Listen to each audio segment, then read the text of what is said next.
ఆనందంగానే జీవిస్తూ మన వంతు విశిష్టత లేకపోతే జీవితానికి పరిపూర్ణత రాజాలదు.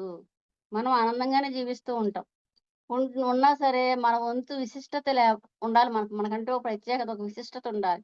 ఉంటే అప్పుడు జీవితానికి పరిపూర్ణత వస్తుందన్నమాట. లేతే జీవితానికి పరిపూర్ణత రాదు అంటున్నారు. జీవిత ధ్యేయం అప్పుడు మనం ఆలోచించుకోవచ్చు. నిజంగా మన జీవితానికి పరిపూర్ణత వచ్చిందా? రాలేదా? అని మనకు తెలిసిపోతుందిప్పుడు. అంతే గదండీ! అందరూ చక్కగా ధ్యానం చేస్తున్నారు, ధ్యాన ప్రచారం చేస్తున్నారు, పిరమిడ్‌లు నిర్మిస్తున్నారు. ఇదంతా అందరి యొక్క ప్రత్యేక కార్యక్రమం మాట ఇదంతా గూడా. కాబట్టి అందరూ పరిపూర్ణులే. జీవిత ధ్యేయం అనేది పూర్ణత్వాన్ని, జీవిత కార్యక్రమం అనేది పరిపూర్ణత్వాన్ని అందిస్తుంది. అదండి. మామూలుగా జీవిత ధ్యేయం పూర్ణత్వాన్ని ఇస్తుంది.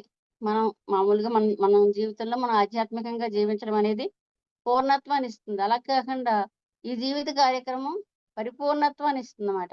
అంటే ఇక్కడ జీవిత ధ్యేయం అంటే ఏంటి? అది వ్యక్తిగతమైంది. అది ఒక్కరికే సంబంధించింది.